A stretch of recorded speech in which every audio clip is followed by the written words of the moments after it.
Hey everyone, welcome to Tuesday with Pastor Dan. Probably gonna be a short one because I've just been a little stumped today, this week, thinking about what to talk about. And some of it is, I'm paid to do this, so to speak, the paid Christian. But the reality is, in some ways, my vocation.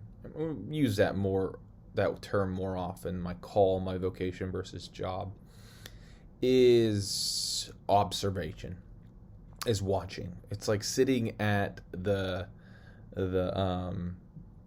incoming part of an airport and watching people greet their loved ones or come back together. And that's literally my vocation in so many ways, is to just observe my community, my church, my people, my flock, if you will, and notice and seek to figure out that's what I do on Sundays. I take the scripture, and I try to figure out what you all need to hear from this scripture. It's so contextual. It's so pointed. Some of these sermons, a lot of these sermons, in fact, actually, there's no way I could take them to another place and just preach the same sermon. They just won't work because they're geared towards the people of this community. Some of them are kind of standard things, but it's part of my call. And so trying to figure out what you all need to hear, need to in this Tuesday video, and nothing's really kind of slapped me in the face, so to speak. The Spirit just hasn't moved. But I have been thinking a lot about what I do in terms of preaching and storytelling and testifying. And as you guys have heard, if you watched these videos a couple weeks ago, I talked about this wonderful man, Frederick Buechner, about vocation and call. And he's a fantastic storyteller, out of this world. In fact, if you get a chance, read some of his stuff. I have several of his things. My daily devotion is him right now. He's just really an incredible pastoral, teaching, storytelling person. But it's the storytelling. We tell stories. We tell stories about our lives, about things that have happened to us, and usually they're kind of anecdotal and they're funny and quippy. But storytelling is incredibly powerful, incredibly important part of our faith. We are moved often by memoirs and books and movies and things that are telling a story about a person's life. Their ups, their downs, their highs, their lows.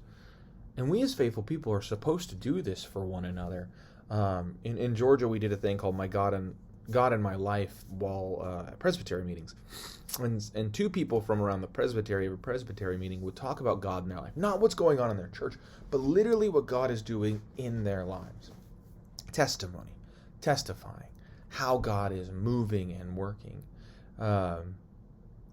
Testimony and testifying is not standing on the street corner and preaching with a megaphone. It's literally talking to a fellow person, friend, colleague, writing to them, talking to them on the phone, texting them, sharing what and how God is working in our lives.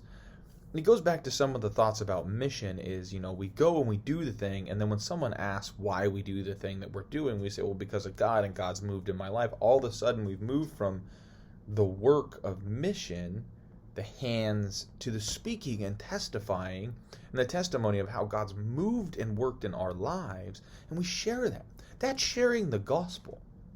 Because we don't come to church, we don't have this faith if we don't believe that God's moved and worked in our lives somehow. That we have experienced grace and love and redemption. That we have experienced forgiveness and this new life. So why are we so hesitant to share it? Why? And this isn't me trying to get off the hook, but Pastor Bethany talked about it. If you guys have a story to tell, if you guys have a truth to share, if you guys have God moving in your life, speak it. I will let you speak it from the pulpit. In fact, I want you to speak it from the pulpit, because sometimes your truth, your story, your testimony is so much more powerful than my exhortation of Scripture, my exegesis. Tell your story. Tell how God's worked in your life. Tell it to anyone who will listen, because the real, not theology, not quoting Bible verses, but how you've experienced God in your life in the best and the worst of times, that is what moves people. That is what moves us all and brings us closer together, when we authentically tell our stories to one another. When we share our lives with one another in a fullness, it makes our community so much fuller, so much brighter, and it becomes that beacon on a hill. And people want to be a part of those communities where the fullness and the brightness shines. Tell your stories. Tell your truths. Speak of the hope and the grace. Speak of the struggle. I know as Midwesterners don't like to speak of the struggle. We don't want to be a burden, but the truth is we all struggle and we all celebrate. And the more we're open and honest with our stories of God and how God's moved and worked, or how we've not felt God sometimes, the closer we're going to grow and the further the gospel's going to spread. You have a blessed week. I look forward to hearing your stories. Have a good one.